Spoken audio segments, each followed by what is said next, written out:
noite. Bom, meu nome é Fernando, sou médico. Eu vou voltar a falar mais uma vez sobre morte cerebral e doação de órgãos. O tema da minha aula hoje é a segunda parte sobre doação de órgãos. Vamos falar sobre os tipos de transplante, o princípio da caridade e a aplicação dos princípios que eu falei na primeira aula com o princípio da caridade na avaliação moral da doação de órgãos. Para falar dessa aula, eu preciso remeter às outras três. Essa é a quarta aula e, portanto, o corolário de todo esse tema, que é o fim da vida, o fim mesmo, né? Eu não estou falando dos cuidados de fim de vida, mas o fim da vida e a opção pela doação ou não dos órgãos nessa situação, no caso de quem recebe, né, também, quem está doente. E, portanto, essa aula talvez seja a mais fácil de fazer, porque vai ser a menos dogmática, talvez seria, não é uma boa palavra, mas é uma aula que nós vamos conversar mais aqui, porque todas as dúvidas que vocês tinham antes, porque quando você fala um pouco de morte cerebral ou de doação, você quer saber se pode ou não pode. Pois é nessa aula aqui que nós vamos falar um pouco sobre isso. E eu também vou propor aqui nessa aula uma reflexão. E daqui a pouco eu vou falar mais sobre isso. Bom, vamos revisar rapidamente as outras três aulas. Na primeira aula, eu falei sobre morte cerebral, né? Que é um termo que engloba aí a morte encefálica, né? Ou a incapacidade do sistema nervoso central de ter consciência ou de, vamos dizer assim, mandar no corpo. A morte, como nós vimos na primeira aula, é a separação completa da alma e do corpo. Essa é uma definição muito importante para todo católico e também para todo cientista, deveria ser, né? Porque essa é uma definição de ordem moral, não é a medicina que deu essa definição, como já expliquei na primeira aula. Então, só se morre quando a alma está separada completamente do corpo.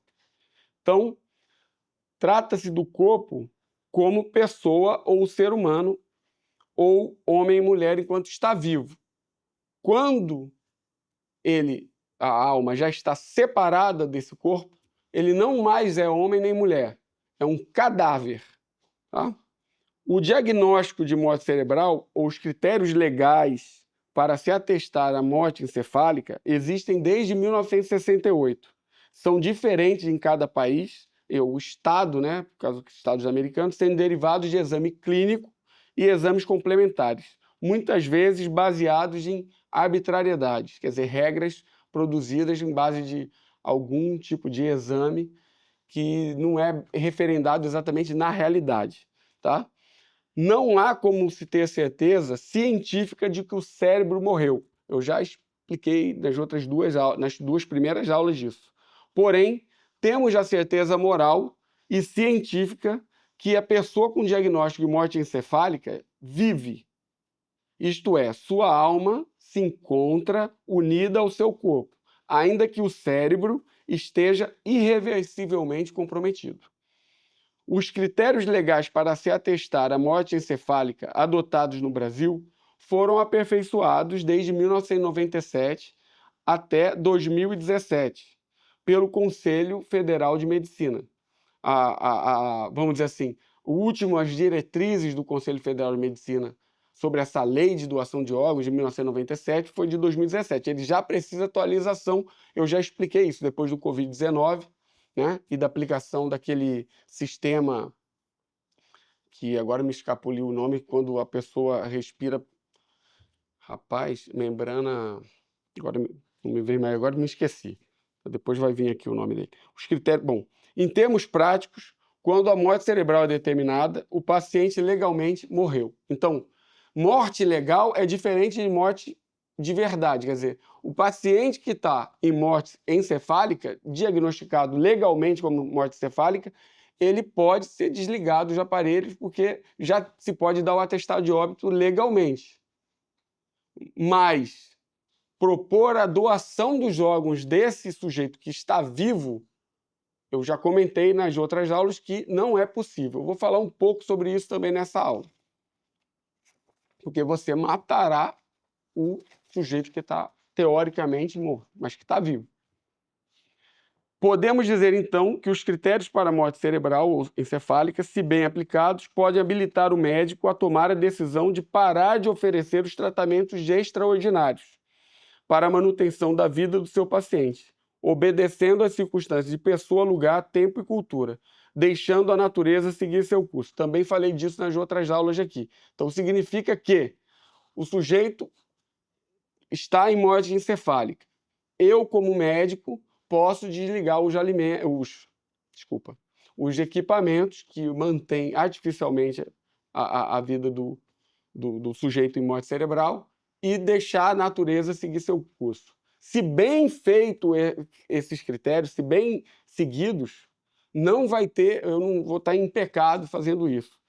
Mas essa decisão sempre será difícil, ou seja, deixar o sujeito morrer, não oferecer mais a intubação que ele está com a ventilação mecânica, ou não oferecer uma diálise, é possível. Essa decisão é uma decisão do médico ou da equipe médica. Está sendo baseado nessa lei da morte encefálica. O que você vai usar depois, se vai usar ou não para fazer algum tipo de experimento, vamos dizer assim, com aquele sujeito que está vivo, vai poder ou não poder, dependendo da situação. No caso específico de órgãos, eu já disse que não pode, porque você vai matar de fato o sujeito. Entretanto, tal medida não o habilita a experimentar utilizar parte do corpo do seu paciente enquanto ele estiver vivo. Bom, nós vamos chegar vou falar mais sobre isso depois. Agora a terceira aula, que foi sobre doação de órgãos propriamente dito. Vou revisar rapidamente aqui. Então, primeira coisa que eu falei na aula. Só se doa o que se tem. O homem não é dono do seu corpo. Então, eu não sou dono do meu corpo, da minha liberdade, da minha vontade.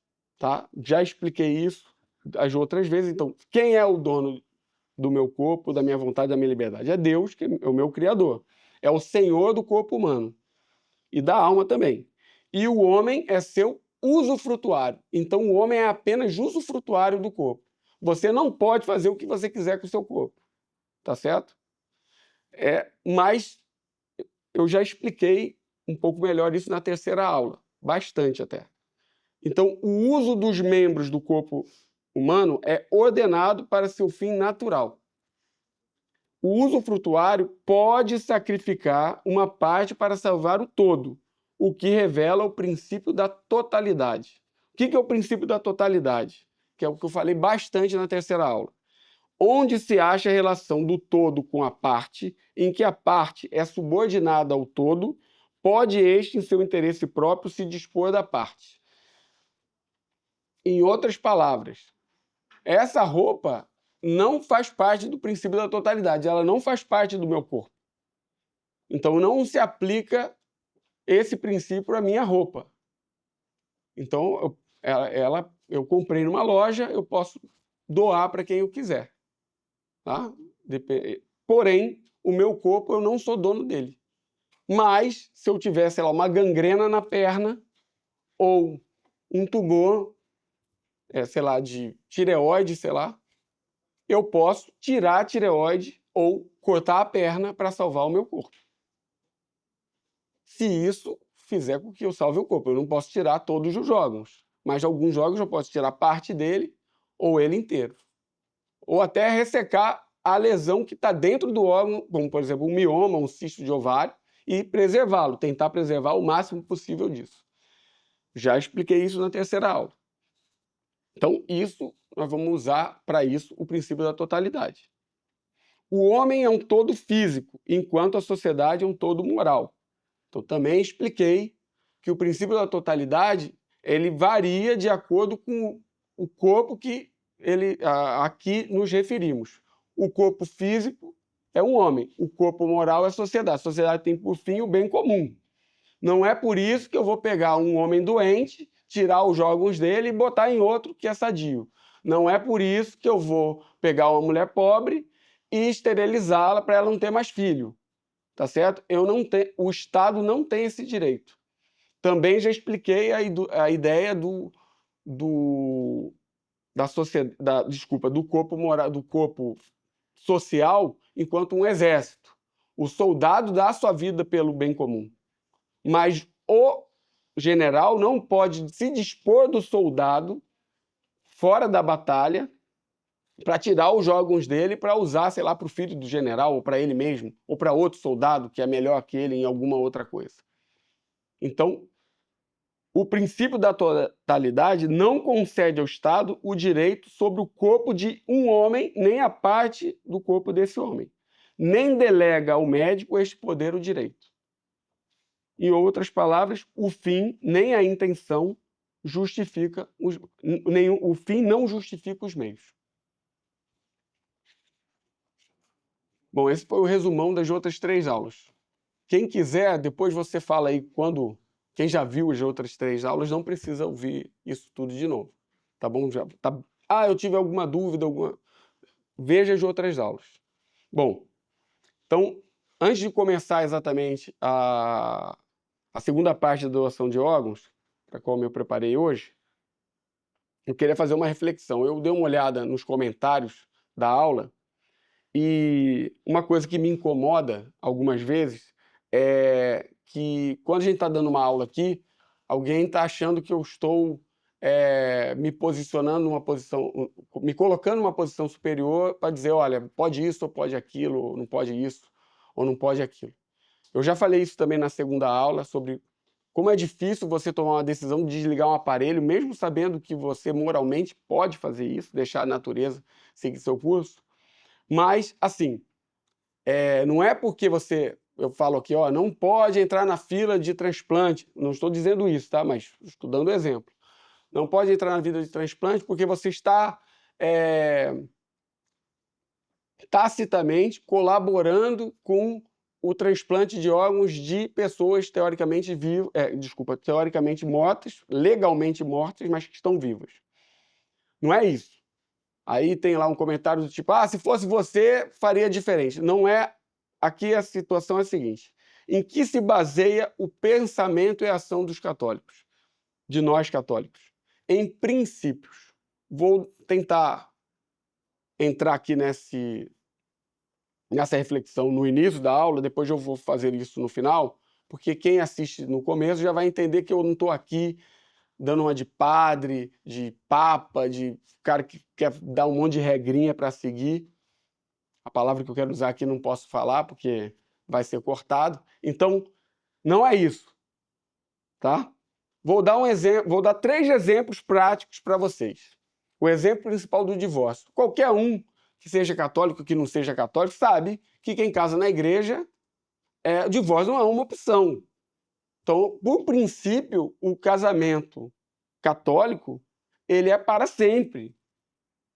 Tá certo? Então, você quando chega assim, fala, bom, vou me casar na igreja. Você já sabe, cara, que enquanto tua mulher estiver viva, você não pode casar de novo. Você não pode ir no juiz e pedir o divórcio, de maneira alguma. Então, isso não é uma porta de saída de casa, né? O backdoor, que o pessoal falou. Não existe essa janela para você pular da casa. Então, você já sabe, por princípio, que o casamento é para sempre. Agora, não quer dizer que... 2 erros aí. Tem o do escrúpulo, que é a pessoa que, devido a um problema, uma infelicidade muito grave no casamento, ou uma situação que realmente pode se dar, e recorrer a o que eles chamam de exceção, mas que não viola o princípio, tá certo? Existem vários exemplos na história. Então, uma pessoa pode pedir para anular o casamento, ou a igreja dá uma olhada no processo para ver se tem algum vício ou teve algum erro, e entender que aquele casamento nunca ocorreu de fato. Então, um exemplo clássico é aquela história da festa junina que o sujeito foi obrigado a casar com a mulher porque engravidou ela antes. Então, ele não casou por livre e espontânea vontade, então não houve casamento. Então, uma situação difícil em que você se encontra, você vai procurar a pessoa responsável pelo casamento, ou o bispo, ou as coisas naturais, para você entender se aquela situação lhe convém ou não. Não vai incorrer num divórcio, mas uma pessoa, ou seja, o padre, vai te dizer, vai te orientar. Se eu estivesse dando uma aula aqui sobre casamento, eu ia falar isso, procura o padre. Tá certo? No teu caso. E existe uma segunda situação, que é, eu acho que mais coaduna com a nossa situação aqui, é a seguinte, não é o fato de eu dizer não pode isso, não pode aquilo, que eu também não tenho as minhas tentações e minhas misérias. O ser humano também tem. Eu sou casado há 15 anos e também tenho as tentações normais. E o que acontece? Tanto pode ser tentado, talvez não pelo divórcio, mas tentado por coisas piores. Também já aconteceu aí, tem filmes que eu posso citar, de você tentar sua mulher morra, não é? Se morrer não pode casar de novo? Então, esse tipo de miséria, o diabo também pode te tentar. Então, o fato de você não poder, por princípio, alguma coisa, não exclui você de ser um miserável, precisar da misericórdia de Deus o tempo todo. Então, eu estou explicando claramente que eu não estou aqui botando um monte de regra para seguir, nem saber, nem friamente dizer que as pessoas que passam por alguma situação não têm que ter, vamos dizer assim, algum tipo de opção dentro das regras. E não sou eu que vou dar essas regras para vocês. Outro exemplo, que é muito comum atualmente, é o exemplo do sepultamento. Todo católico sabe que não convém ao católico pedir para ser cremado. Está na moda agora ser cremado, né? Mas é possível ser cremado para o bem comum? Sim. Um caso, por exemplo, clássico, história de pandemia, não é exatamente, epidemia de cólera, em que você não pode enterrar as pessoas perto do rio por causa do lençol freático. Então, para o bem comum, você queima o corpo das pessoas que já morreram, comprovadamente, para não infectar e não matar outras pessoas. O princípio não vai ser ferido por causa disso. E eu não estou dizendo que isso vai acontecer com você. Numa situação difícil, você vai procurar a autoridade que vai te dar a regra. A mesma coisa, agora um terceiro exemplo, é o exemplo de respeito às autoridades. E aí é o seguinte, uma ordem que vá contra a natureza ou contra o princípio, ela não pode ser seguida. Então, vou citar aqui, acho que se eu não me engano é Dom Lefebvre. A obediência supõe uma autoridade que dá uma ordem ou decreta uma lei. As autoridades humanas, mesmo sendo instituídas por Deus, apenas têm autoridade para atingir o fim determinado por Deus, e não para dele se desviarem. Quando uma autoridade usa o seu poder em oposição à lei pela qual esse poder lhe foi dado, não tem direito à obediência e devemos desobedecer. Na questão do médico, eu, como médico, não posso proceder uma interrupção forçada da gravidez de uma mulher. Em nenhum caso. Mesmo que a lei o permita. Entendeu? Então, quando eu for falar sobre doação de órgãos, vai ter os casos, cada caso é um caso. Com essa aula, você não tem direito a dizer que, doutor Fernando falou, eu posso isso e aquilo e não posso aquilo outro. Não é esse o fim dessa aula. O fim dessa aula é você entender certos princípios e, em caso de dúvida, você procura o padre, o seu confessor, a pessoa que tem autoridade, pode até procurar a gente aqui, que a gente vai tentar ajudar. Então, dito isso, doação de órgãos, o preâmbulo é o seguinte, essa aula é baseada principalmente nesse livro aqui, que tem um artigo do padre François Nitter, que chama A Doação de Órgãos, Enxertos, Transplantes e Doação de Órgãos. O vocabulário é uma coisa muito importante, vai ser a primeira coisa que eu vou falar. Sempre nesse artigo ele cita o Papa que mais falou sobre isso, que a gente segue, que é Pio XII. Ele tem 15 alocuções sobre o tema. Papa Pio XII foi um Papa entre 1939 e 1958. Já vai ver que muita coisa que parece nova já não é tão nova assim, tá? Tipos de transplante. Os transplantes, essa agora é uma parte um pouco mais... Tem que prestar atenção, porque eu só tenho como recurso a voz aqui. Então, vocês vão entender que o vocabulário aqui é muito importante para saber aonde aplica ou não os princípios. Então, segundo a técnica. Segundo a técnica é uma coisa médica, tá? Algumas coisas vão ser importantes para vocês, mas o transplante ele varia de acordo com a técnica.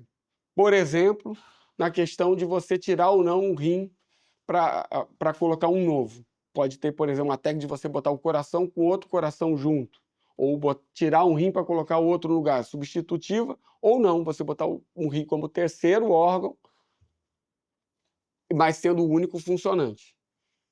Isso aí nós vamos falar um pouquinho depois, mais sobre a técnica, porque essa parte aqui é mais médica. Segundo a origem do doador, o transplante se divide em 4 tipos. O transplante autólogo ou autoenxerto é aquele transplante que a própria pessoa faz para ela mesma, tá? Então, sei lá, o transplante capilar, eu posso tirar da parte occipital e botar aqui em cima da cabeça, tá certo? Isso é um transplante autólogo. Vou falar de cada um separadamente. O isoenxerto ou transplante singenético é quando o seu gêmeo, no caso univitelino ou gêmeo idêntico, doa alguma coisa para você, ou seja, você também vai ter a mesma carga genética, só muda o indivíduo. Terceiro lugar, o transplante homólogo é entre espécies iguais. Ele também tem o nome de aloenxerto ou homoenxerto, é entre 2 pessoas diferentes, que não são gêmeas idênticas. E o heteroenxerto ou xenoenxerto, que é o transplante heterólogo, que é entre espécies diferentes. Tem de um animal para o outro. Desculpa. No caso, aqui que a gente está falando de ser humano, de um animal para o ser humano. Agora, uma outra classificação é segundo o que é doado, né? Então, nós temos os transplantes de organismos intracelulares, que não será objeto dessa aula, que inclusive aqui tem o DNA, que é as terapias genéticas, foram aí utilizadas na pandemia, não vou entrar em detalhes. É uma coisa que está assim, na crista da onda, mas não vamos entrar aqui no mérito. Transferência de células, que tem as famosas células-tronco, células embrionárias, células de cordão umbilical, transferência de embriões. Isso também, de certa forma, está englobado dentro do tipo de transplante. Também não será objeto dessa aula. Se você quiser saber mais sobre esse assunto, não é um livro que eu recomendo para qualquer pessoa. Tem em francês, chama L'ultime transgression, a última transgressão, do Dr. Jean-Pierre Dickès. É um livro de 2014, então ele já está desatualizado e não vai ter outro, porque o professor já morreu durante a pandemia, mas não morreu disso. E é um livro que vai falar bastante sobre clonagem, tem de tudo lá. E não é objeto dessa aula. Terceiro tipo de transplante é o transplante de tecido ou parte de tecido. E, por último, o transplante de órgãos ou parte de órgão. Aqui, o parte de órgão é, no caso do fígado e do pulmão, que tem o lobo do fígado direito, esquerdo, a mesma coisa do pulmão, que é o superior, médio e inferior. Então, esses transplantes são diferentes quanto o que é doado. Não, mas nós vamos falar sobre esses transplantes de tecido de órgãos.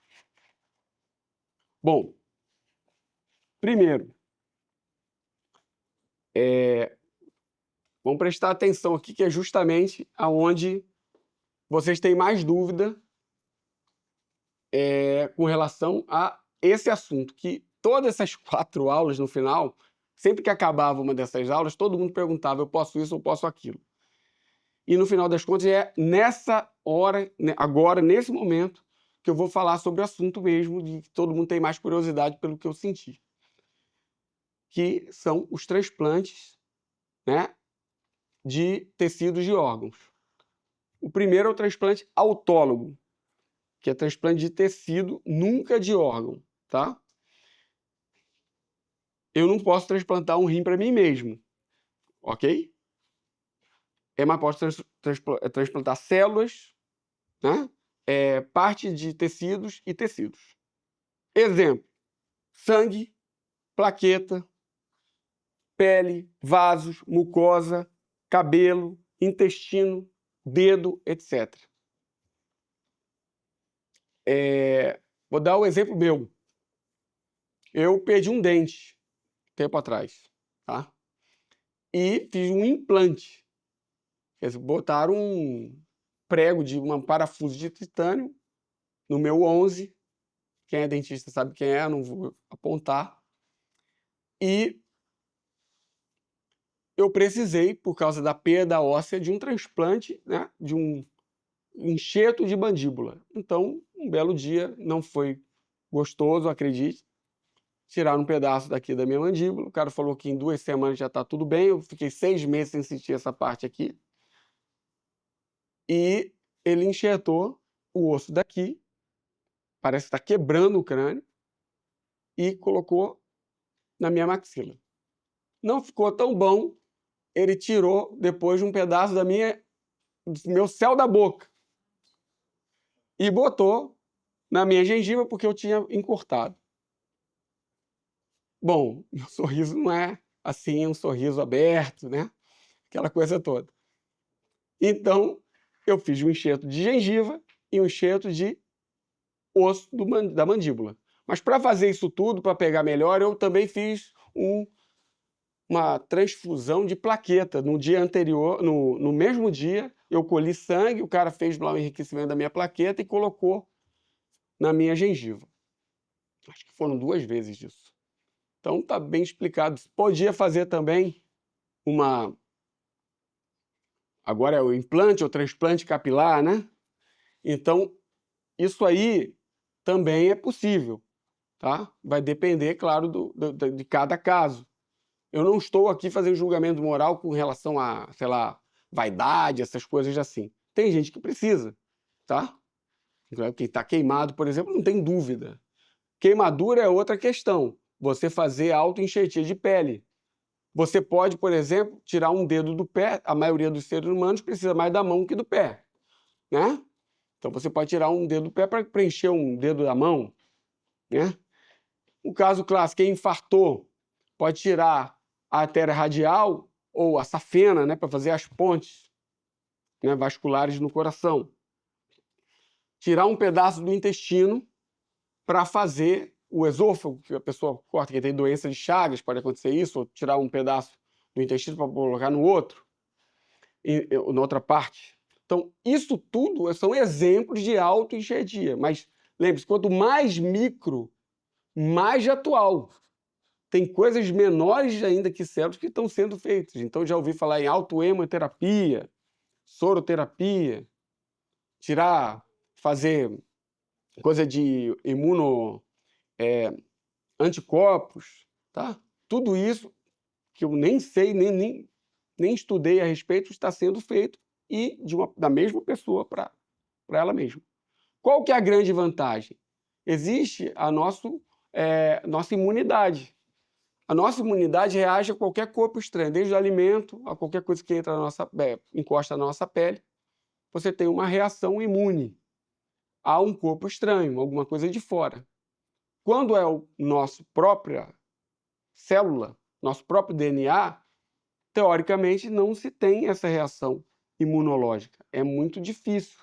É muito mais difícil. Existem as doenças autoimunes. Existe a doença que você produz anticorpo contra você mesmo, tá? Não é o caso da maioria dos transplantes autólogos, e não corre esse risco. Aplique-se aqui o princípio da totalidade, pois nós estamos falando da mesma pessoa, do mesmo corpo. Então você não vai tirar uma coisa que você precisa para uma coisa que você não precisa. Tá? Então eu dei os exemplos em que se precisava. Baseado em que é lícito ou não é lícito. Então existe uma condição de licitude, que são as mesmas da mutilação. Então eu já falei isso na terceira aula, e quem já explica sobre isso é o Papa Pio XII. Quais são essas três? Perigo ou dano real ao corpo. O transplante autólogo é meio eficaz e necessário, e o efeito positivo do autoenxerto compensa o efeito negativo da mutilação. Tenha certeza que comigo foi muito melhor. Eu tenho o dente da frente, tá entendendo? É muito melhor do que não ter. E assim sucessivamente. Porém, nem tudo é permitido. Hoje em dia também está na moda a tal da cirurgia para mudança de sexo. Tá certo? O cara vai lá, tira o que teoricamente não vai usar e coloca o que deveria usar, mas para outra coisa, para outros fins. E faz lá todo um remendo que não entra aqui no caso. Não pode. Já não podia por outras razões. Tá? Como eu disse, você não é dono do seu próprio corpo. Aí já tira o... Você não pode usar nem para outro fim, para se satisfazer. Agora, para isso, o médico, enrolar o médico para fazer essa mudança do seu próprio corpo. Ah, mas não tem problema imunológico. Mas tem problema moral. Você não pode fazer isso. Outra situação que está na moda, cirurgia estética. Isso você vai procurar o padre para saber. Ah, meu marido quer que eu faça tira daqui e coloca não sei aonde. Tá? Parece que é preenchimento de lábio de um lugar para o outro, preenchimento de glúteo, preenchimento de seio, preenchimento de não sei o quê, tirar o osso, tirar costela. Cada situação é uma situação. Eu não sou cirurgião plástico. Até certo ponto, o marido pode dar opinião sobre sua beleza, tá certo? Sobre a beleza da mulher. É lícito, né, dar opinião, eu pedir para ela vestir bonita, querer que a sua mulher seja bonita, e vice-versa, tá entendendo? E você pode ter uma profissão de exposição. Eu já fiz essa pergunta para um padre há muito tempo atrás, sobre plástica. Então, sei lá, você trabalha na televisão e você usa a sua imagem para muita coisa. Você é cirurgião plástico. Você precisa da imagem. Então, certas coisas vão entrar dentro daquela linha muito tênue entre vaidade e necessidade, e você vai procurar o padre e vai descobrir, tá certo? Com o seu marido ou não, com sua esposa ou não, e vai ver aí. Eu não vou entrar aqui no mérito, mas sim há exageros nas cirurgias estéticas. E muitas vezes, como você vê aí, quando dá ruim, aparece na televisão, né? Ah, mas não é bem esses casos. Às vezes é, porque o cara começa fazendo um implante, faz o transplante, tira daqui, coloca ali. Então, esse discernimento, até certo ponto, ele vai ser aplicado aqui como transplante autólogo. A mesma coisa se dá nas cirurgias bariátricas, tá? Dependendo de como for. Tem indicação? Para que é? Então, aí posso dar opinião. Eu sou gastroenterologista, endoscopista. Se você procurar no meu consultório, eu posso dar uma ideia se você precisa ou não, de fato ou não. Não sou o cara que opera, mas eu tenho uma ideia bastante razoável das complicações da cirurgia e de quando a complicação é pior do que como você está no momento. Então, o antes e o depois. Alguns casos, muitos casos, são necessários, sim, uma intervenção cirúrgica. Agora tentar um outro remédio da injeção aí que o povo está usando direto, mas aí foge o escopo da aula. Então, não esgotei, nem a pretensão de esgotado. Talvez depois da aula alguém queira perguntar alguma coisa sobre transplante autólogo, eu vou responder. Aí eu vou pular para o heterólogo, porque o homólogo é um pouco mais complicado. O transplante heterólogo é entre o ser humano e os animais. Bom, primeira coisa, não vamos falar de terapia genética. Então, o vírus é um animal, nem sei se é um ser vivo, tá? Então, vírus, bactéria, o cara pegar o órgão, botar no cachorro, no negócio, fazer o tal do CRISPR, crescer o órgão humano. Não vou entrar aqui em terapia genética. Eu sei que quem é veterinário aí, tem as aulas de transplante, coisas assim. Ah, claro, tal dos direitos dos animais, que também é uma outra coisa bizarra, que também não vou entrar aqui no mérito. Mas eu não vou falar sobre terapia genética, né? Mas eu sei que é um tema bem pesado aqui de transplante heterólogo. E ainda não dá certo. Não se aplica o princípio da totalidade, obviamente que não se aplica. E isso aqui, heterólogo, não é a mesma coisa que implante, apesar de algumas pessoas dizerem que é um objeto, tal, que você coloca. Não, implante, prótese, prostético é outra coisa. Tá? E há problemas imunológicos, obviamente. Em princípio, um heteroenxerto não pode ser lícito se o órgão transplantado não alcança a integridade de identidade psicológica e genética com a pessoa que o recebe. Isso aqui é até uma citação de João Paulo II, que é uma citação até razoável. Por quê? Porque os primeiros transplantes de coração, por exemplo, foi com chimpanzé, e obviamente não deu certo. Chimpanzé, babuíno, mandril, o cara metia o coração do bicho, né, vamos dizer assim, genericamente do macaco, dentro do peito de uma criança, de uma pessoa, e a coisa sobrevivia lá 2 semanas. Então isso aí é quase, na verdade quase não, é uma experiência do Dr. Monroe. Vai lá, o que é Dr. Monroe? Quem tem idade sabe do que eu estou falando. Então, colocar o órgão de outro animal dentro de você não é possível.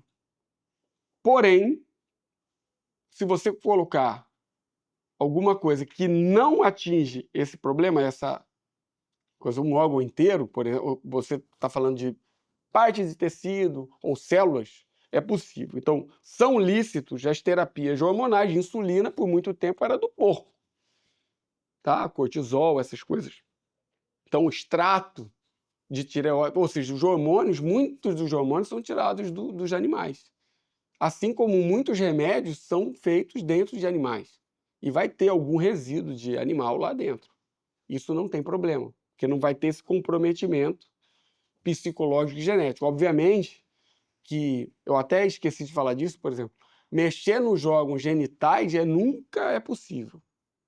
Tá certo? Nunca é possível. Nem cogitar, porque isso é sua própria identidade.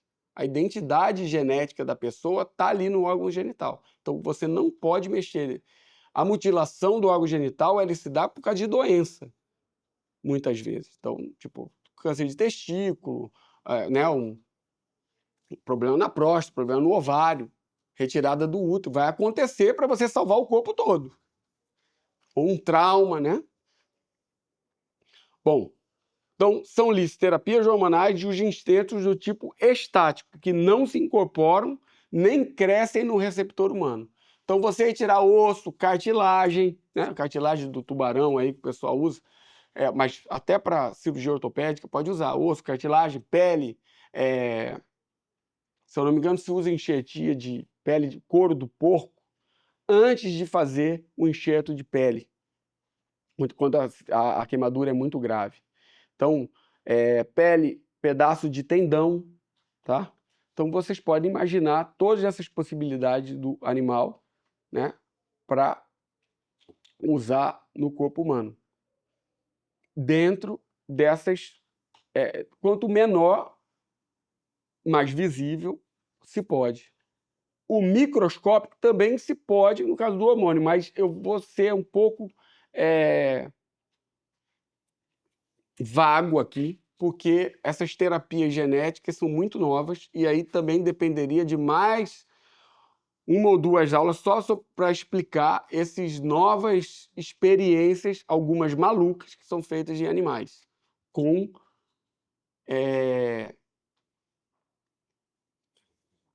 crossover, seria com essa transferência de células humanas de animais, ou seja, esse intercâmbio entre essas duas células.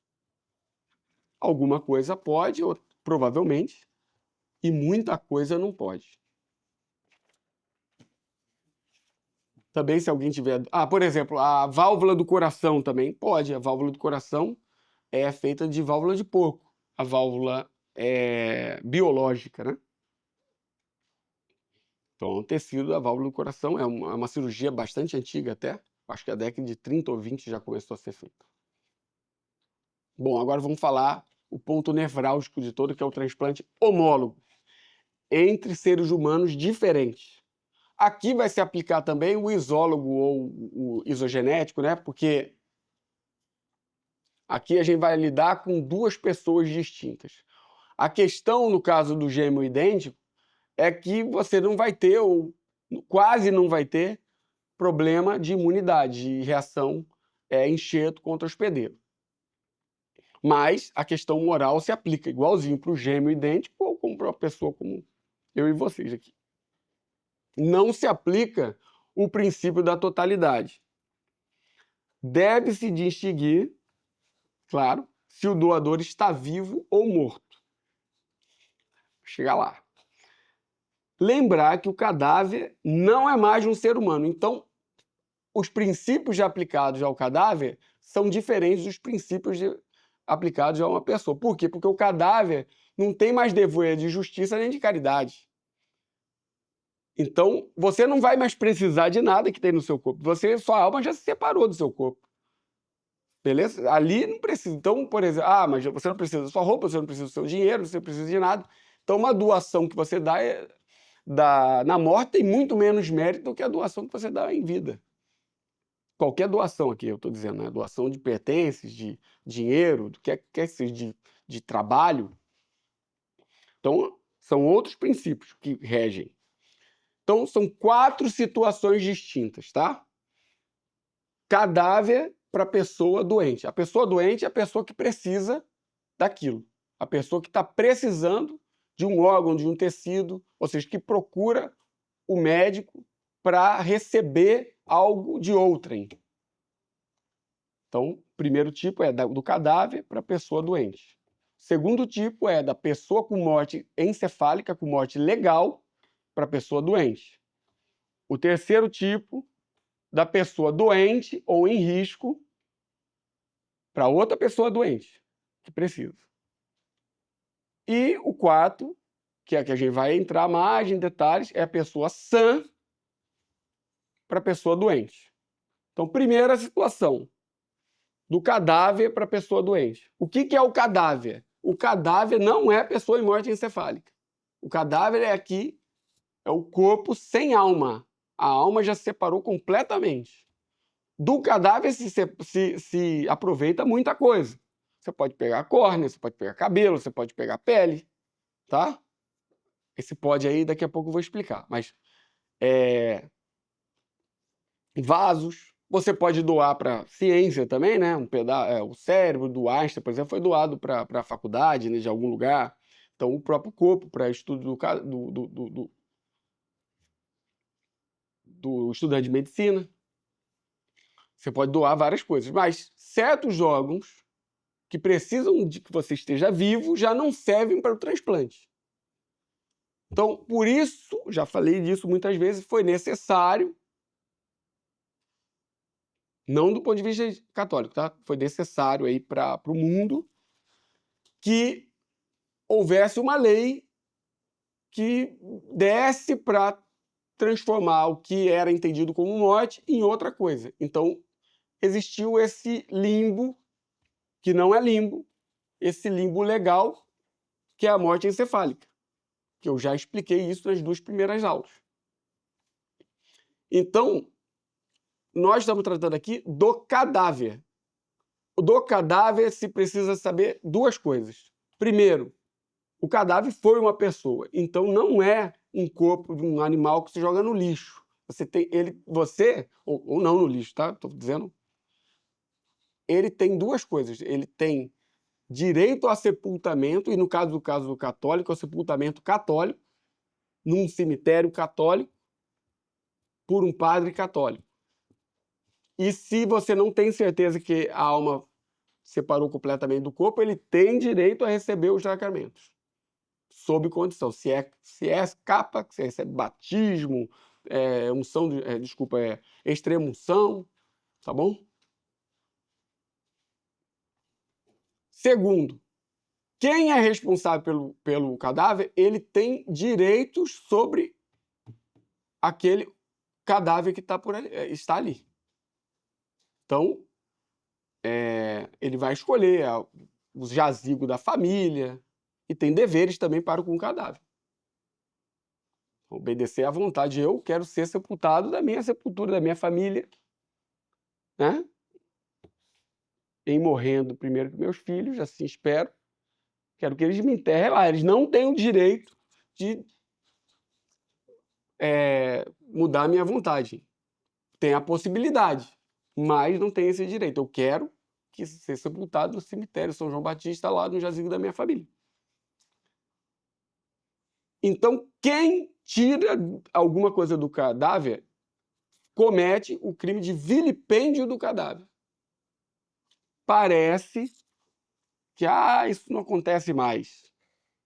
Acontece. Vou dar um exemplo bizarro, que não vai ser o sujeito dessa aula, mas que acontece muito. Células embrionárias. Para você fazer a picadinha, não tem que crescer em cultura de células embrionárias?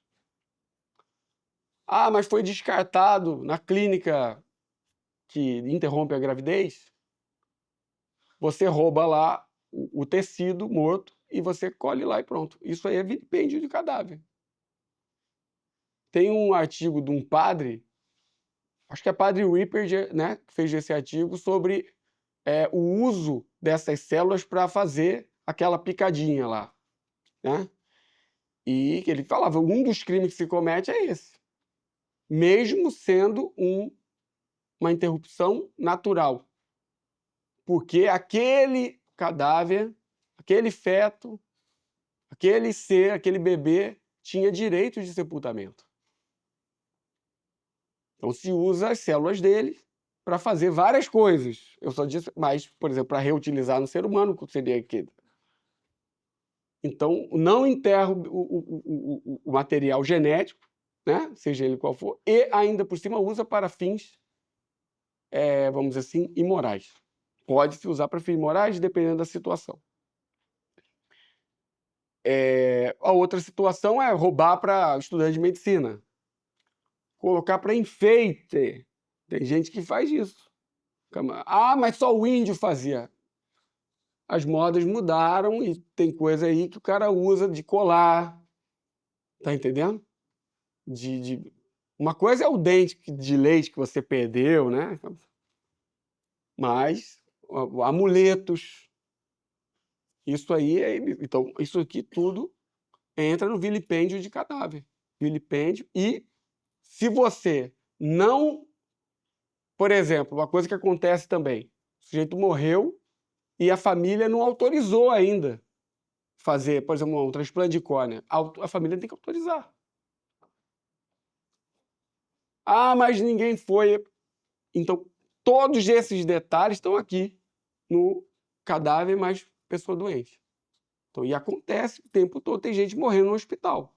E aquele cadáver, ele tem direito ao sepultamento e, claro, dependendo da situação, se pode, sim, usar a doação de córnea dele, por exemplo, pele, cabelo, etc., pode com autorização da família e dentro da moralidade, dos costumes, daquelas coisas todas.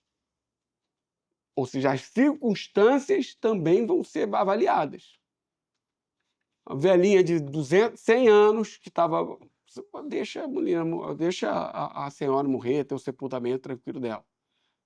Tá? Não vai já está lá lacrada, ou então uma situação de que morreu. A gente vai chegar aqui. Então, parece que não é tão comum, mas é. Eu estou entrando aqui, abrindo uma janela de coisas, de dúvidas aí para vocês, mas entra aqui no transplante homólogo. Passando, vai tendo mais dúvidas no final, depois vocês me perguntam. Mas, segunda coisa, quem está em morte encefálica? Eu já disse isso antes. Quem está em morte encefálica está vivo e está muito grave e doente. Você não tem que tirar nada dele ali. Nem o cabelo. Faz a barba. Ali está em morte cerebral, morte encefálica. Se você tira o rim de uma pessoa ali, ele não tira no CTI direitinho, não. Ele vai para o centro cirúrgico.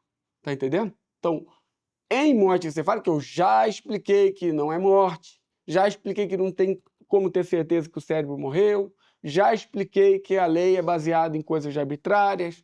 Já expliquei que a lei tem vários vieses, mas que, quando bem aplicada, realmente atesta uma irreversibilidade.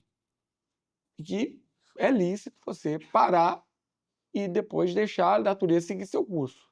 Ah, mas já aconteceu de parar e o cara acordar? Já aconteceu, tem os casos aí.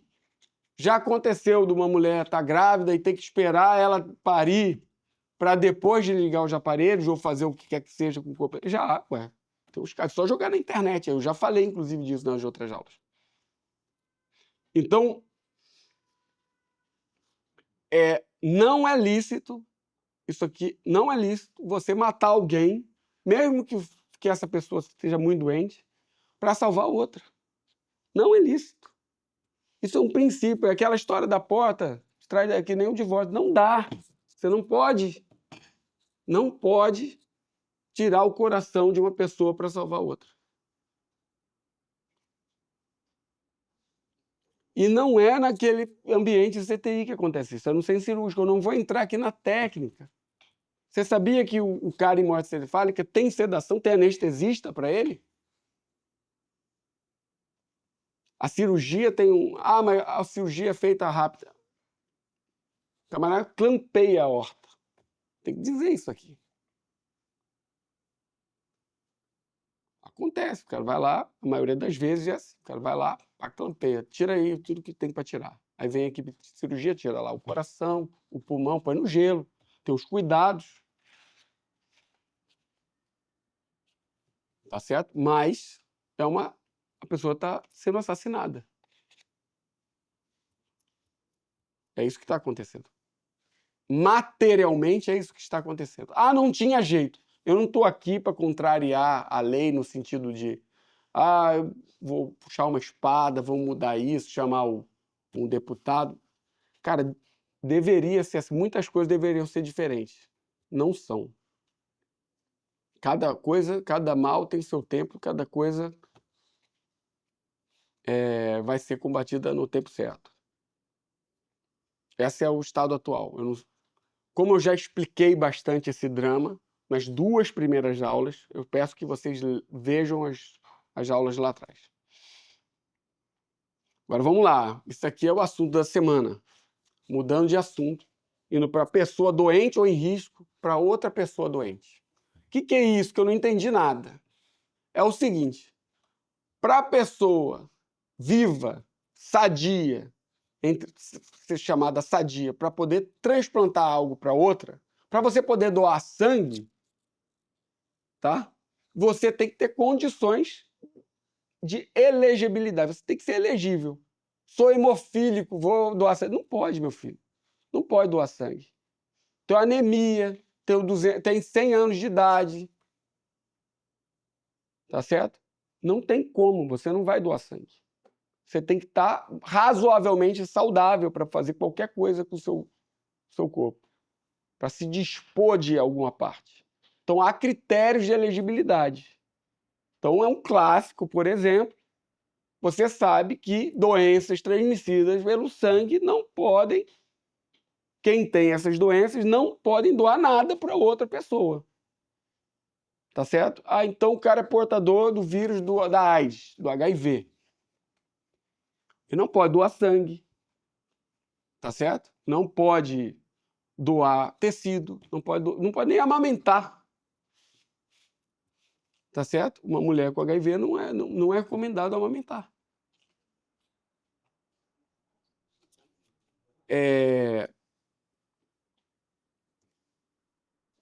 Então, o que eu quero dizer com isso?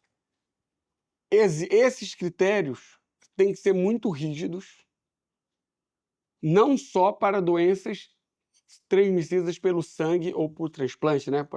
Mas também para situações de risco, como idade, por exemplo. A idade, uma criança pode doar sangue para ninguém, ou outro pedaço do corpo, estando vivo, estando plenamente. Ah, mas é do tamanho certo. Diriam lá aqueles de bandeira vermelha, que tem aquele país grande lá na Ásia, que tem, né? Que faz. Não tem o tal do tráfico humano? Aí, muito bem, não pode. Um velho também não pode doar. Assim como pessoas que têm certas doenças não podem doar para as outras. Antigamente, quem era tatuado não podia doar nada. Doar sangue, por exemplo. Tem tatuagem? Tinha lá essa pergunta. Tem tatuagem? Sim.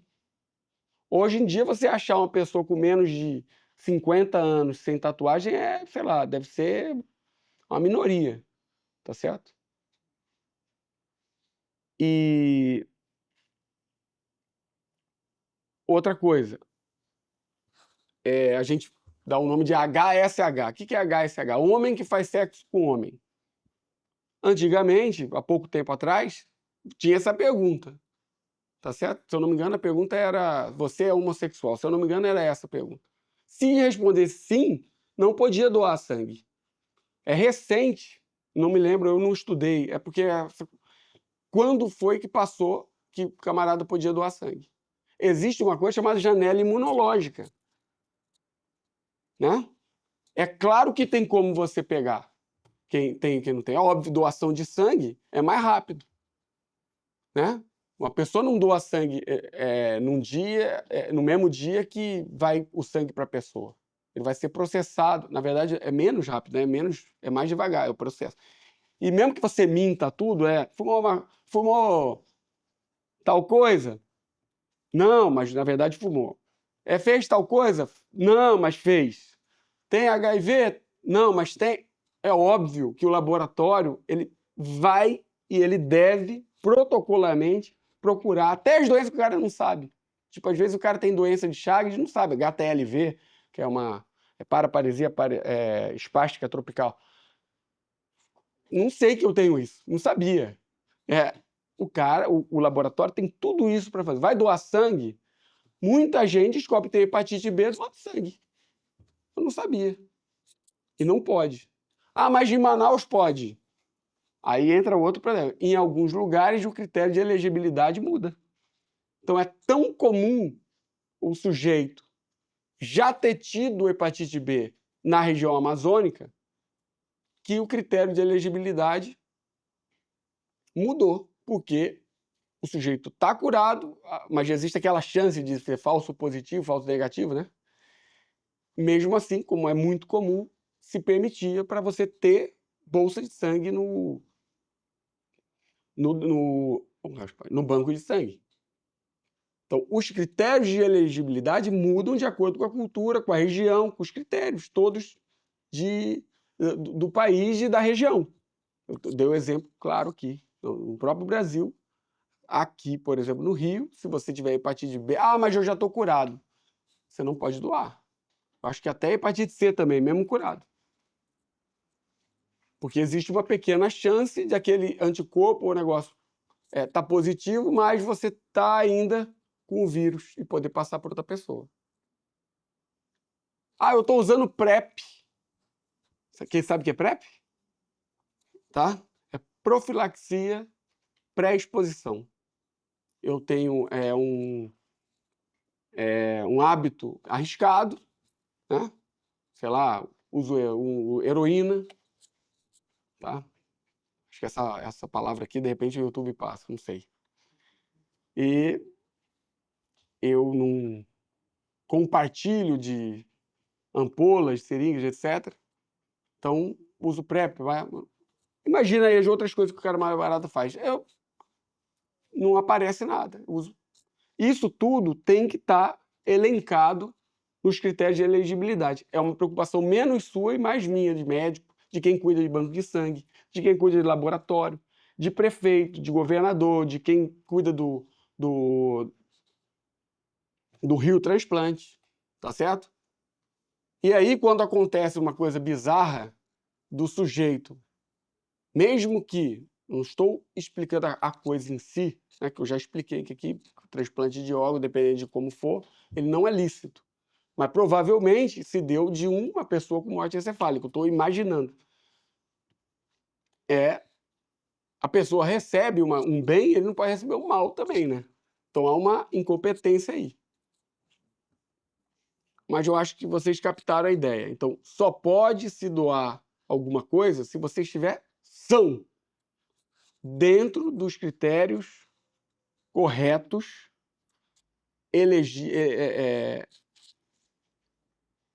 os corretos científicos, né, os critérios científicos daquela região apropriado para aquela cultura, para aquele país, para aquela época também. Bom, agora vamos para a parte principal da parte principal, que é o transplante homólogo entre a pessoa sã e a pessoa que precisa do órgão que está doente, que é mais ou menos a dúvida de todo mundo. Bom,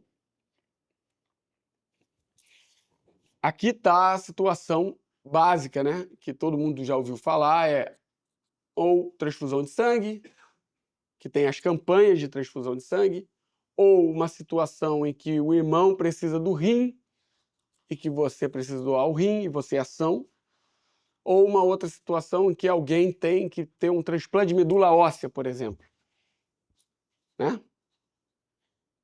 Que é um tecido que você vai doar para um parente, ou então até para o banco de medula óssea. Existe isso. Para ver se você tem lá alguém que é compatível ou não, né? Porque precisa de compatibilidade. Então, isso tudo eu não falei nas outras do transplante homólogo, mas também existe isso. A imunidade, ela é um fator importante entre transplantes entre pessoas diferentes. Então, não adianta você querer doar sangue e você ser A positivo e o sujeito ser B negativo, que vai dar errado, vai dar ruim. E não é só esses critérios que se usam. Existem muito mais tipos sanguíneos do que o AB0 e o RH positivo negativo. Existem outros tipos de sangue e existe ainda a reação cruzada que precisa ser feita antes. Porque se você receber um sangue de uma pessoa incompatível, vai dar ruim para você. Então, além daqueles critérios, né, de que o corpo são, que a pessoa tem que ter elegibilidade, a pessoa que recebe, ela tem que ser compatível. Isso não é tanto moral, mas é importante que se saiba. Então, é necessário entender os riscos da coisa. Segundo, dar algo de você não é direito de propriedade. Seu corpo não é seu, parte do seu corpo não é seu, você não tem direito de propriedade sobre ele. Porque o homem não é dono, portanto, não tem direito de se dispor do corpo nem parte dele. Nem contra os seus fins, ou seja, nem usar essa parte contra seus fins naturais. É isso. Mas e o princípio da caridade? Sacrificar um bem corporal em favor do próximo. Não é a raiz da nossa moral cristã, né? Não é para isso que a gente faz tudo pelo próximo, né? Amar a Deus sobre todas as coisas e amar ao próximo como a mim mesmo. Esse mandamento perfeito, o maior de todos os mandamentos, ele tem uma diferenciação. Amar a Deus, amar a próprio, né? Amar ao próximo como a si mesmo. Mas o que é amar ao próximo como a si mesmo? Primeiro você amar a si mesmo, depois o próximo como a si mesmo. Então, antes de amar o próximo, você tem que ter o amor de si próprio, o verdadeiro amor de si próprio. Não é o amor de si próprio por si próprio, que é a filáusia, né? Que é o pecado, amar a si mesmo por própria glória, a vanglória, né? Amar a si próprio. Não é o caso. Eu estou falando amar corretamente, ordenadamente a si próprio. Então, antes de amar o próximo, você ama a si mesmo. Então, eu decompus esse mandamento para você entender exatamente onde que vai entrar o princípio da caridade. Tá? Sacrificar um bem corporal em favor de um bem corporal do próximo.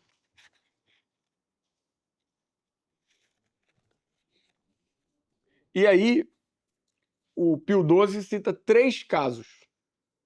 A doação de sangue, na época dele, a cesariana e certos transplantes de córnea.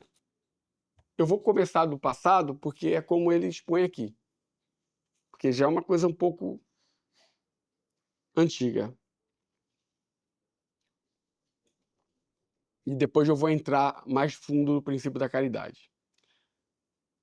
Então, a doação de sangue já começou desde o século XIX, tá? E ela é lícita.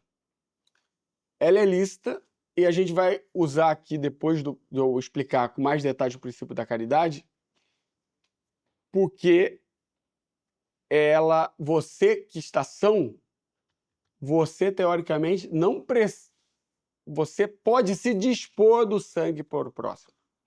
Assim como você trabalha, dispor do suor, sangue, seu esforço por outrem, você pode se dispor se você está são. Se você tem idade, vigor e não tem nenhuma doença, você pode doar sangue.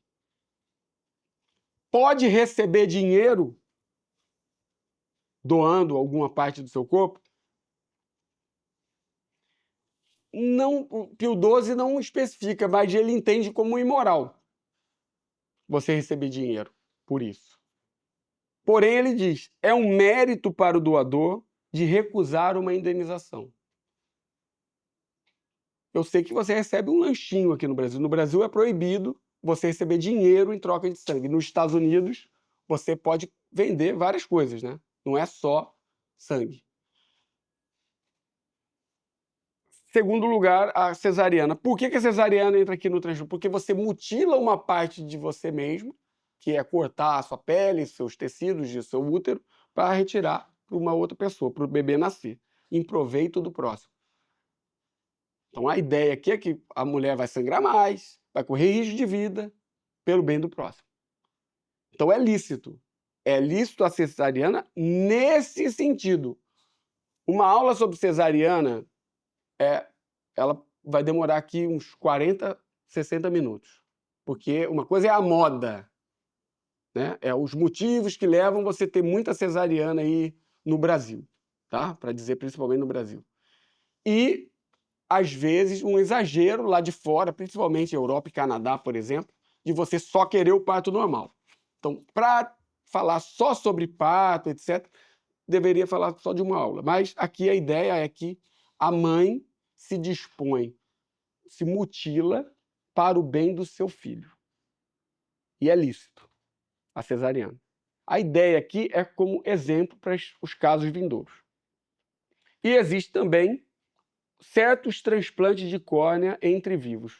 A pessoa perdeu a vista por alguma razão, trauma, sei lá. Então ele não enxerga mais. Ou então, sei lá, o nervo óptico parou, teve um AVC, sei lá. Então é possível transplantar a córnea para outro sem detrimento, porque você não usa mais aquele órgão, você pode usar para outra pessoa. Eu acho que esse tipo de transplante não se usa mais, porque eu não vou dizer que o banco de córnea está cheio, mas eu acredito que não vem ao caso mais desse tipo de transplante. Mas a ideia aqui é, você não faz mais uso daquilo, você não precisa ir, o fim da córnea não é usada mais para você e você pode se dispor para outra pessoa. Então, são esses casos que ele analisa lá na década de 30 e que nós vamos usar aqui, depois de entrar no princípio da caridade um pouquinho mais fundo, para vocês entenderem cada caso de doação inter vivos, já como se diz isso no Brasil, doação inter vivos. Então, vou ler aqui São Tomás de Aquino sobre o princípio da caridade. Ele diz o seguinte: se livrar você mesmo da morte por seu amigo é um ato de virtude o mais perfeito.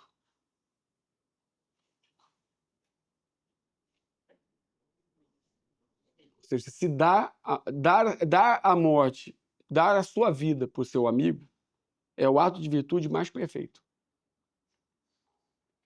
É por isso que o homem virtuoso deseja este ato mais do que sua própria vida corporal. Também, aquele que dá sua vida corporal por seu amigo não o faz porque quer mais seu amigo, não, porque ama mais seu amigo que ele mesmo, mas porque ama mais ele mesmo por bem da virtude que por bem corporal.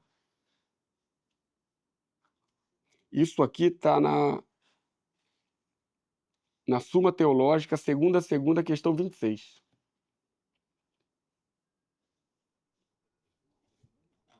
Entenda o bem corporal. Então, bem corporal por bem corporal. Você sempre vai querer o bem das almas, bem espiritual. Né? Um padre é capaz de absolver o pecado de uma pessoa. Você não. Então, bem corporal, você que eu digo leigo, né? Então, o bem corporal do próximo, você faz, você salva, você quer o bem corporal do seu próximo, não por amar ao próximo mais do que você, mas já amar você mesmo pelo bem da virtude. A virtude de dar a si próprio por outra pessoa.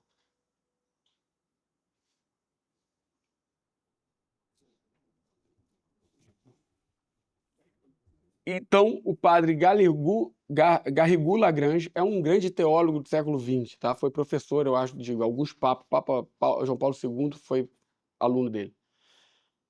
Pode o homem se expor sua própria vida corporal pela vida corporal do próximo? Bom, é certamente permitido e mesmo obrigatório que salva a vida de uma pessoa se salvar a vida dessa pessoa é necessária para o futuro do bem comum.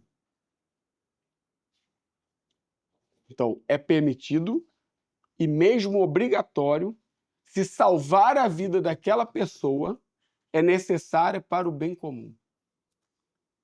Significa que você tem que entrar na bala pelo Lula, que é o presidente. Será? Pelo prefeito?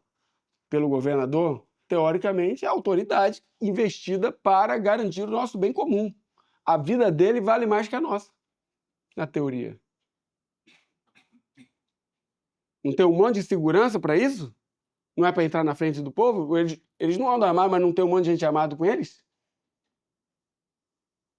Então a vida deles, a vida de quem quer garantir o nosso bem comum é mais valiosa. A vida de um padre do clero que garante a salvação de muita alma não vale mais que a gente? Então se um maluco muçulmano entrar lá na igreja, como aconteceu já na França, for cortar ou atirar aí um padre, não é nosso dever para botar a nosso corpo na frente, para entrar na frente da bala?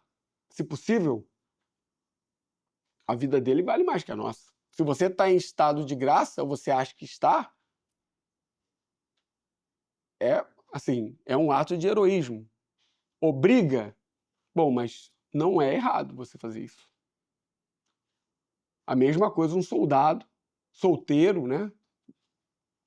Ele está lá para isso, para dar a vida dele pelo bem comum. Então, não é que a vida dele vale menos que a sua, mas ele está ali com a função dele, é isso, o policial, o soldado.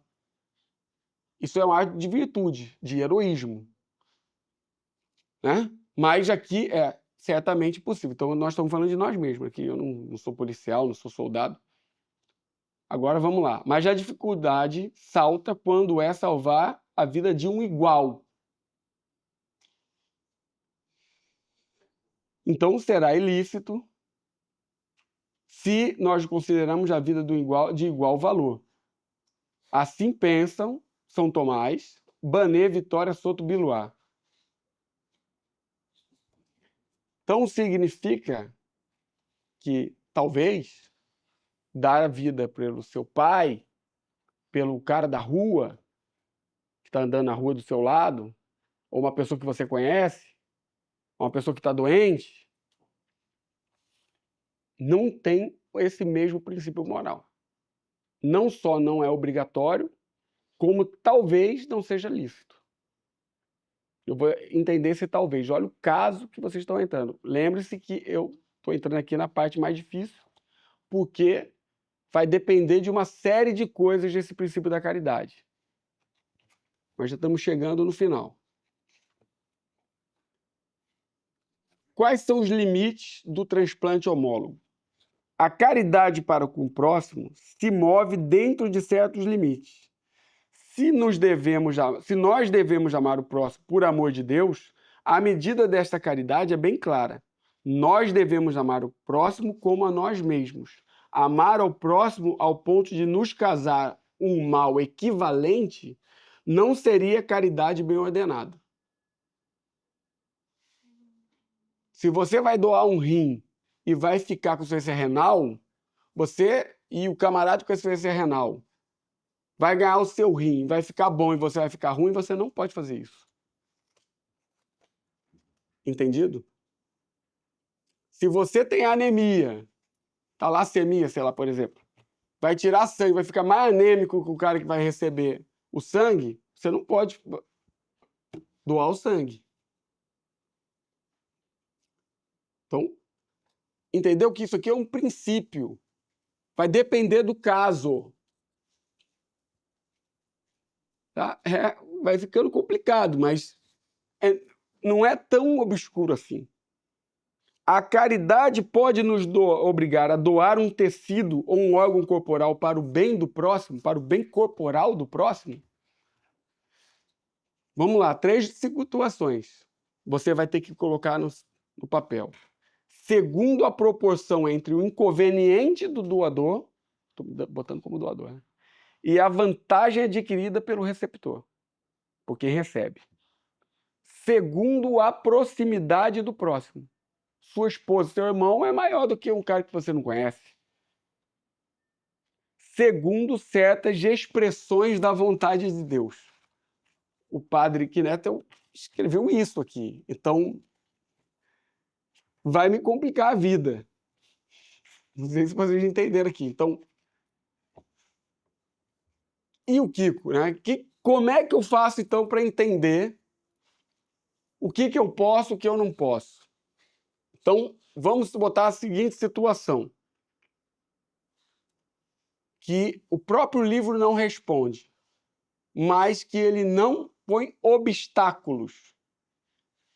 Parece que o padre Álvaro Calderón, da Fraternidade Argentina, ele pensa desse jeito, que é tudo que você é capaz de repor, de renascer dentro de você, de regenerar, você pode doar. Desde que lembra daquelas condições de saúde para você doar, hein?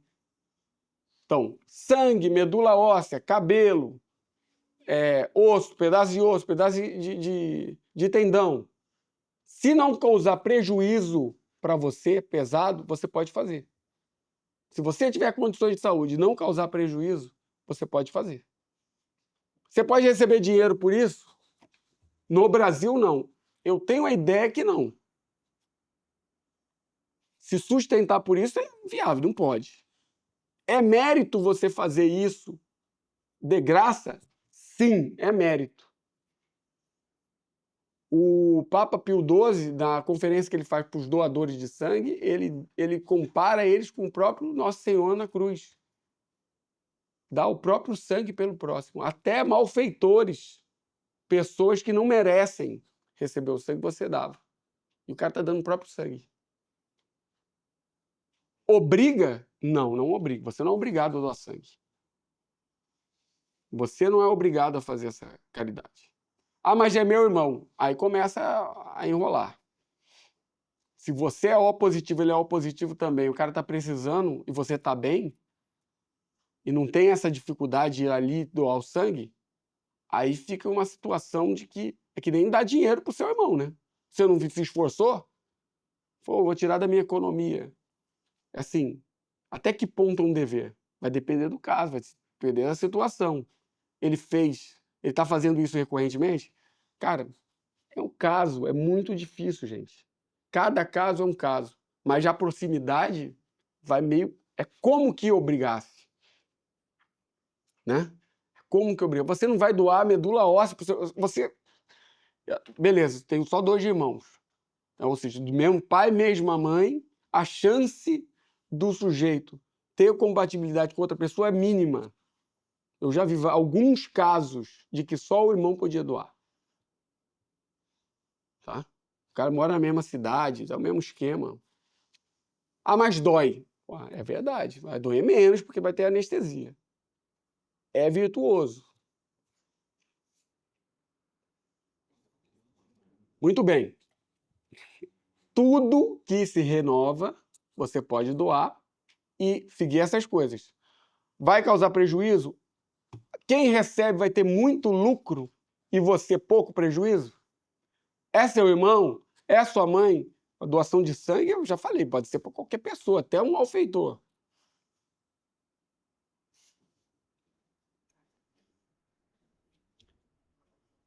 Segundo as disposições de Deus, cara, vai te iluminar aí, você vai ver dentro de você mesmo se é o caso ou não e vai perguntar para a pessoa com autoridade investida.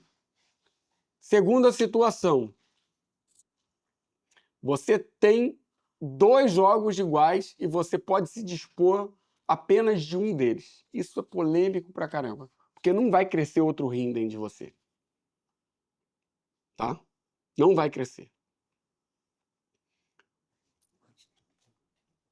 O padre François Knetel, ele cita aqui,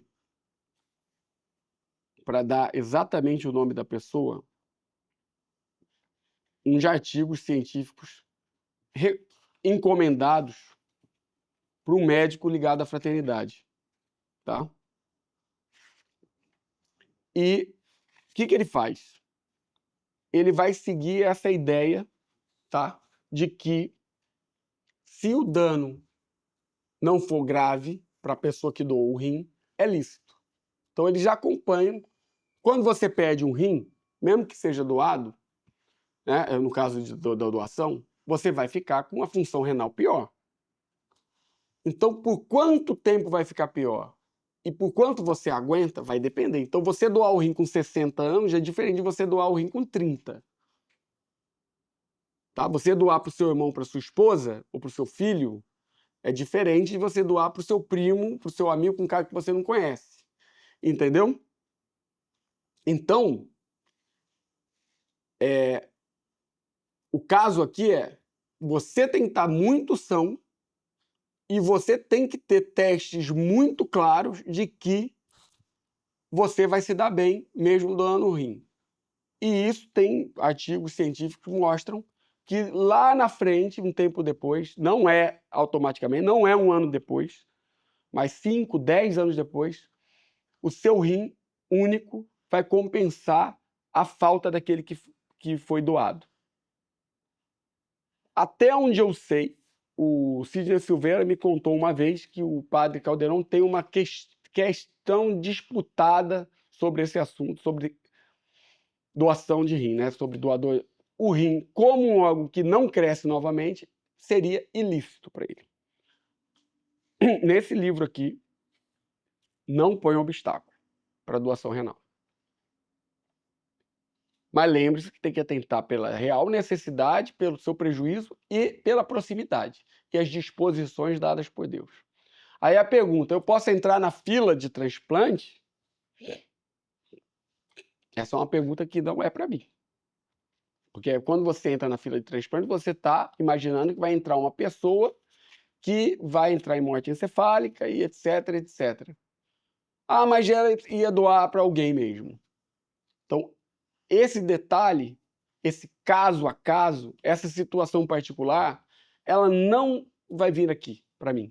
Nessa aula não vai ser suficiente para preencher esse caso de eu entro na fila ou não entro na fila. Porque é um drama e você vai precisar lidar com isso e vai precisar de um padre para conversar com você e explicar qual é a situação, qual o limite que, no teu caso, vai ser viável. Onde tem obstáculo e onde não tem. A doação de certos órgãos duplos não pode. Por exemplo, olho, orelha, não pode. Tá? E, de maneira alguma, órgão sexual. Não pode doar nada relacionado a isso. Ah, mas fulano doou esperma. Não pode. Não, não é possível. Não, não se pode fazer isso. Tá? Óvulo, mesma coisa. É possível, mas não para outra pessoa, numa situação muito particular, ficar para um estudo, né? Alguma coisa desse gênero. Mas não é o escopo dessa aula. Né? Doação de caracteres, etc., para estudo. Ou para um exame, coisas assim, mas aí vai depender do método e a situação aqui e o fim do porquê que você fez aquilo. Então, a entrada aqui do órgãos genitais e coisas relacionadas com a identidade genética não é possível doar. Em relação aos órgãos sólidos, que você pode doar parte em vida. Fígado e pulmão são os principais, né? Então, o que acontece? Esse livro foi escrito no final da... Tem uma atualização já em 2010 e tal, mas ela acabou não sendo feita por um padre da fraternidade.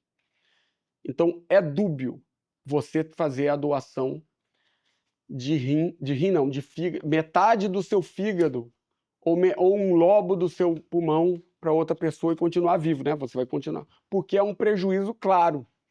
E eu não sei até quanto tempo você é capaz de permanecer sem o fígado, sem prejuízo. Quer dizer, por exemplo, ele cita aqui que demorou 5 a 10 anos para estabilizar todos as escórias de nitrogênio, quer dizer, os exames de sangue para saber se sua função renal está boa ou não. Ou seja, foi feito um trabalho para ver se quem te perdeu um rim, depois de um certo tempo, ele teve uma vida razoavelmente normal ou até igual, como se ele não tivesse. Esse tipo de trabalho não foi realizado para aquelas pessoas que doaram uma parte do fígado ou uma parte do pulmão. Mas, a curto prazo, se sabe que se perde muito e é muito improvável que não vai fazer falta. Então, no momento, me parece, eu estou falando como Fernando Prado de Barros, me parece temerário você entrar numa fila para transplante para pegar um pedaço do fígado ou o lobo do fígado ou um lobo do pulmão para você, ou então pedir para o seu irmão esse tipo de coisa. Agora, eu não sou, me parece, né? Eu não sou a melhor pessoa para explicar isso, porque eu não acompanho pessoas que doaram parte do órgão.